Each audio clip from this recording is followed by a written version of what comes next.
Hey, what's up, and welcome back to another episode of the Relationship Schools podcast. I'm your host, Jason Gaddis, and I'm psyched to be here with you right now.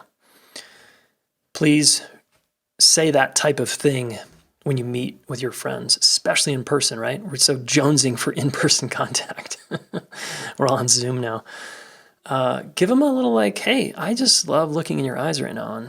And just seeing you. Wow, it's so nice to see you and be with you right now. Okay, I want to thank all of you, and specifically Health Freak, for leaving an awesome review on Apple Podcasts. Major shout out from a high school health teacher. I love this podcast. I'm a high school health teacher and big personal growth junkie. I love how Jason always asks his guests what they would say to a group of teens. I find it so helpful in applying these concepts and beautiful insights to the social, emotional lessons for my students. These topics spark great classroom discussions, and I've been surprised at how many students are interested in what makes relationships work. This podcast deepens my own relationships and helps me face my own demons and helps me teach the next generation skills to lead them to fulfilling happiness. I'm so appreciative. Nice. I love that. Health Freak, thank you. It means a lot, especially coming from someone in the trenches working with high school students. Hell yeah. Awesome.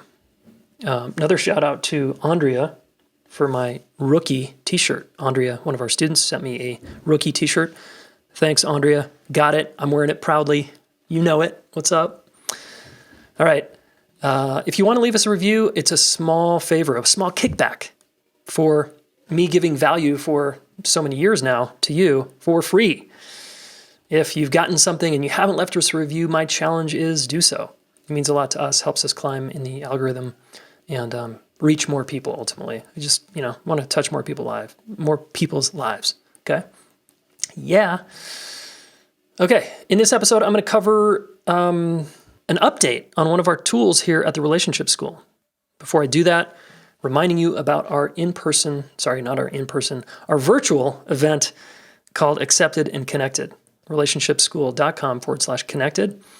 And you can bring a friend for $100, guys. You and a friend, partner, ex-partner can attend and learn all about conflict in 2.3 days. We start Thursday night. We go all day Friday, all day Saturday in November. And I want to see you there. Okay? I want to thank everybody who's been a part of the 7-day Resolving Conflict Challenge that we did on Facebook. Hundreds of people joined a private Facebook group, and we went at it and worked at improving our conflict skills. And of course, during this, I was in a conflict with my wife. So I had lots of material to talk from. And we got on the other side of that, which was amazing, as we always do. I'll have her on soon.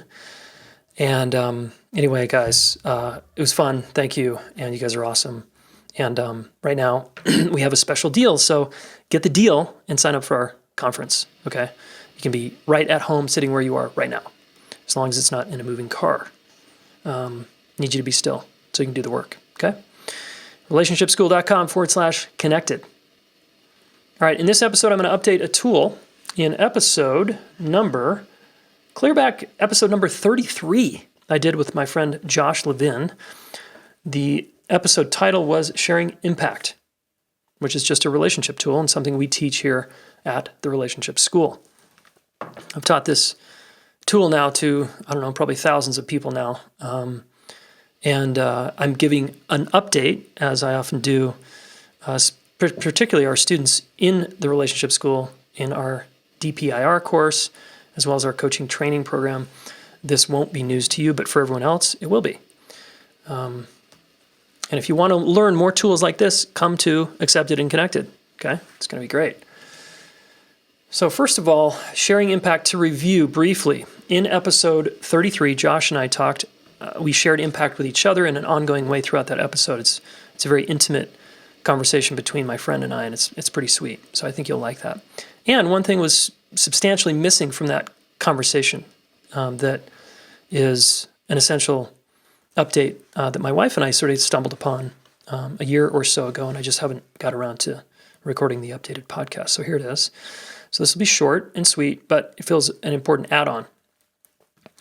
So to review, sharing impact basically means that we share with someone else the impact their behavior is having on us. And likewise, they share the impact our behavior is having on them. So it looks like a simple I feel statement. When you blank, I feel blank. Honey, when you don't return my text, I feel anxious. Or friend, when you point the finger at me for our problems in our relationship, I feel defensive. When you tell me that I have money problems, I feel scared and alone. Okay, these are all examples. So it's when you blank, I feel or felt blank. Okay, and when we talk about the behavior, we go for as factual as possible without too much interpretation is ideal, right? So here's the add-on. Before you even share this, before you share impact with anyone, you must first empathize. And you empathize by creating a context in your friendship or your relationship that includes them and the we. I call it standing for three. I stand for myself, you, and us. And because in any relationship, there's three of you. There's you, me, and there's the relationship itself. But regardless, if you're like, what? Don't worry about that. Worry about empathizing first. All right? So we want to consider someone else before we share the impact. Why? Because when we just share impact, what I noticed over and over with our students is the other person would get defensive. Now, this is not going to guarantee the other person doesn't get defensive. They're still probably going to get defensive at times. But this will mitigate that a little bit. And we want to mitigate stuff, guys, in conflict. So we can say something like, we speak to what they're going through. We speak to what it's like to be them. All right? We speak to all that they got going on in their life, their history, their childhood, their current stressors, their attachment style, whatever it is, okay? So we lead with statements like, hey, I know you're got a lot going on right now in your life. Hey, I know you're really stressed. Hey, I know it's hard for you to reach out to me when we're both upset. Hey, I remember how much you're struggling right now in your life and how hard it is for you to give voice to what you're going through. Hey, I know you're working 60-hour weeks and you're providing for our kids. So I lead with statements about them that say, I see you in what you're going through. And then we add, and when you blank, I feel blank. So it looks like this. Hey, friend, I know how much you like things orderly and clean. And I know it helps you relax. And when you raise your voice and mention cleaning the car, I feel scared. And I feel contracted and defensive. Okay, here's another one. I know it's hard for you to reach out to me when we're in a fight because you're also, more avoidant or distant in your attachment style. And when you hold my hand and move closer to me, I can feel my whole body relax. Or I could say, hey, I know you struggle using words during a conflict. I know it's very challenging for you. Because of your history, because of your style, I get it. I know this about you, and it seems to me that it's, lonely or resourcing or something in there. And when you don't come back around within 24 hours, I feel very scared and alone. Go, see what I'm doing? I'm not just leading with, hey, I'm over here hurting, because that's often how it lands for the other person if we don't lead with empathy. So we're trying to lead with saying, hey, I know this is hard for you also. I know you're struggling. I know you're busy. I know you're tired. I know you're whatever. And I'm impacted by the thing that just happened. Okay, so I want you to try this out, please. I just retaught this in our 7-day resolving conflict community that is now over, sadly, so you can't play, maybe next time. But you can come to our 2-day event for $100 if you bring a friend, okay? They pay a little more, and the two of you can split the difference.